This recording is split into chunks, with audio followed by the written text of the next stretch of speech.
Hey, salut tout le monde, j'espère qu'on va très bien. Alors, aujourd'hui, on va commencer notre premier épisode de Plus Ultra Book. Ok, avant de commencer, musique. Can I be your superhero? Superhero.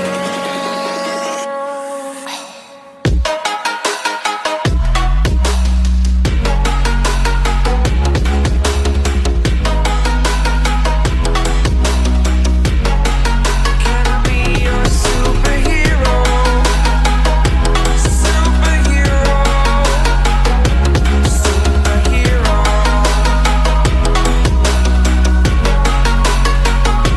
Superhero. Salut tout le monde, j'espère que vous allez très bien. Moi, ça va. Alors, cette vidéo marque le premier épisode de ton émission Plus Ultra Book. On ne parlera pas de musique, on ne parlera pas de sport, on ne parlera que des bouquins. Des romans aux nouvelles, en passant par la poésie, en faisant un stop au développement personnel, on parlera de tout. Et spécialement, on parlera des ouvrages congolais. On va parler des auteurs congolais, on va parler de leurs ouvrages, on va parler de tout, leur vie, peut-être, je sais pas, mais on parlera spécialement de ça. Alors là, j'entends déjà certains chuchoter que ouais, on en a rien à foutre des bouquins. Certains disent qu'ils préfèrent les films ou les séries. Écoutez, les films et les séries, c'est vraiment pas mal, c'est cool, c'est hyper cool. Mais les bouquins, c'est l'imagination. L'imagination, frère. Tu t'imagines ce que tu peux faire avec ton imagination? La lecture, c'est un exercice fantastique pour ton cerveau. Tu peux créer un monde. Tu peux emmener à la vie ce qui n'existe pas dans ta tête. L'intelligence est limitée, mais l'imagination est illimitée. Albert Einstein. Alors, sans trop traîner, Libère le champion en toi de Serge Chimbombo. Libère le champion en toi, écrit par Serge Chimbombo, est le premier livre dont nous parlerons. Alors, Serge Chimbombo est un auteur congolais de Kinshasa, ayant évolué en Europe pendant un moment de sa vie, certainement pour des raisons d'études, et il est aussi le président fondateur de l'ONG L'École de Champions, que certains d'entre vous connaissent sûrement. Ce livre, paru à Bruxelles en 2016, fut un fin succès. Et beaucoup de conférences ont été tenues autour de ce livre, et spécifiquement à Kinshasa, dans des universités, dans les instituts supérieurs, dans le souci d'apporter à la jeunesse congolaise l'encadrement dont elle avait besoin. Si je dois parler en peu de mots de ce livre, je dirais que ce livre est un train qui nous prend d'un point A, et ce point A représente l'inconnu de soi-même, vers un point B, et ce point B représente la connaissance de soi-même. C'est un véritable rendez-vous avec soi-même. Vous trouverez dans ce livre beaucoup de principes de développement personnel déjà connus, mais l'ordre dans lequel s'articulent les chapitres de ce livre en facilite la mise en pratique, en facilite la mise en œuvre. Alors ce bouquin a 3 différents chapitres. La rencontre la plus importante de ta vie, qui est le premier chapitre. Le deuxième chapitre, c'est sur la route du succès, et le troisième chapitre, de l'anonymat à l'impact. Alors, sans plus tarder, nous allons passer au premier chapitre qui est intitulé « La rencontre la plus importante de ta vie ». Avant d'y aller, j'aimerais préciser que Serge est très chrétien dans ses propos. Alors, pour ceux qui ne croient pas en Dieu, je vous demanderai de ne pas laisser la barrière de la religion vous empêcher de saisir le message que ce livre veut transmettre. Alors, dans le premier chapitre, Serge invite le lecteur à se poser une question fondamentale. Qui suis-je réellement ? Qui suis-je réellement? Cette question peut porter à frustration parce que certaines personnes, après s'être posé cette question, se rendent compte au fait qu'ils ne savent pas se définir eux-mêmes. Pourtant, c'est très important de se connaître à la base. C'est le premier pas vers la rencontre avec soi-même, se poser cette question, qui suis-je réellement? Et cela nous rappelle aussi le principe fondamental de la pensée de la doctrine de Socrate, connais-toi toi-même. Dans le livre, vous trouvez des réponses. L'auteur a énuméré plusieurs réponses pour répondre à la question de qui suis-je réellement. Vous pouvez trouver ça pendant que vous lisez ce bouquin. Après avoir répondu à la question du qui suis-je réellement, il nous est proposé de nous poser la question en fait non, pas de nous poser la question, mais il nous est proposé de nous découvrir nous-mêmes. Et pour se découvrir soi-même, il faut se poser des questions précises que l'auteur a énumérées dans ce livre. La liste est exhaustive, c'est vrai, mais l'auteur en a énuméré quelques-unes de ces questions. Des questions du genre, qu'est-ce que je fais sans effort? Dans quel domaine je suis le plus productif? Qu'est-ce qui m'apporte l'accomplissement? En se posant ces questions, on se découvre, on découvre son potentiel, on découvre son talent. Ces questions marquent la fin du premier chapitre. Maintenant, passons au deuxième chapitre intitulé « Sur la route du succès ».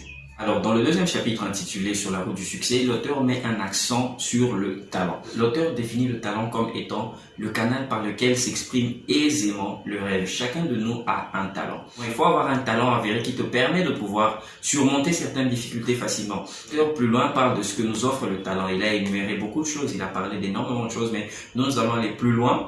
Nous allons direct aller à la conclusion où l'auteur parle des ingrédients du talent. Le talent seul ne suffit pas. Au talent, il faut ajouter certains ingrédients et l'auteur en a cité quelques-uns.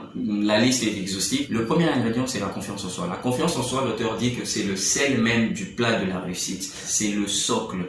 Tu ne peux aller nulle part sans confiance en toi-même. Deuxième ingrédient, c'est la passion. La passion, c'est ce qui nous permet d'avancer sans trop ressentir la difficulté. C'est ce qui nous permet de continuer d'endurer parce qu'on aime ce que l'on fait. La préparation, elle est beaucoup plus mentale. Ceux qui vont réussir le savent déjà. Il y a la persévérance. La persévérance, c'est l'épreuve du temps. Votre talent est soumis à l'épreuve du temps pour mûrir. Parce que oui, le talent aussi, il grandit. Il y a l'attitude. L'attitude, nous connaissons tous l'expression qui dit que votre attitude détermine votre altitude. Là, je ne veux pas trop expliquer, on comprend tous très bien. Il y a l'esprit d'équipe. Seul, on va vite, mais à plusieurs, on va loin. Et il y a aussi la joie. Et la joie, c'est ce qui vous permet de pouvoir apprécier chaque moment de votre vie, à saisir chaque instant comme un cadeau. Et cette joie produit une énergie positive en vous qui vous permet d'avancer. Ces ingrédients viennent clôturer le chapitre 2 de notre bouquin. Passons maintenant au chapitre 3. Avant de passer au troisième chapitre, la minute incrustation. Action. Bonjour Ninja. Bonjour Ninja. Comment tu vas?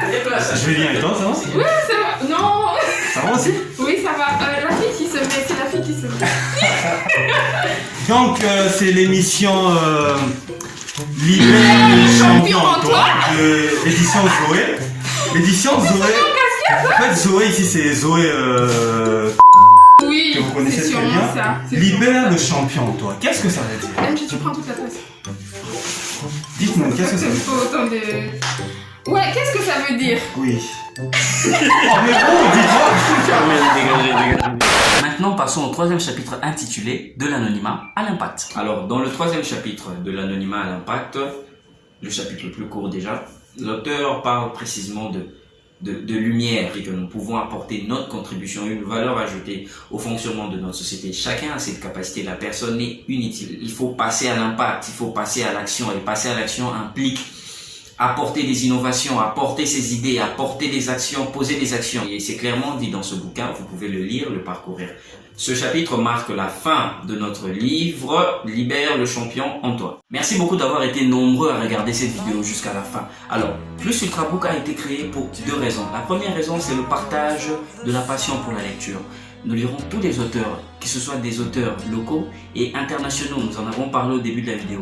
Et la deuxième raison, c'est un constat que nous avons fait. Nous avons fait un constat, nous avons remarqué que nous n'avons pas un grand accès aux œuvres locales. Et nous n'avons pas un grand accès aux œuvres locales pour la simple raison que nous ne sommes pas suffisamment informés de leur existence, ni de où ils se vendent. Vous voyez?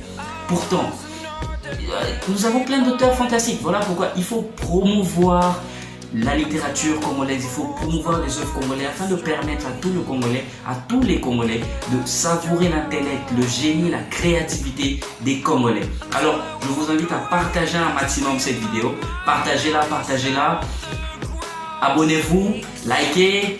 Bref, merci beaucoup et on se voit très bientôt pour un prochain épisode, un nouveau livre. Nous choisirons. N'hésitez pas à nous donner à faire vos suggestions, à nous donner des informations sur tout ce que vous savez sur les livres congolais et même à proposer des livres étrangers, tout ce dont vous voulez qu'on en parle.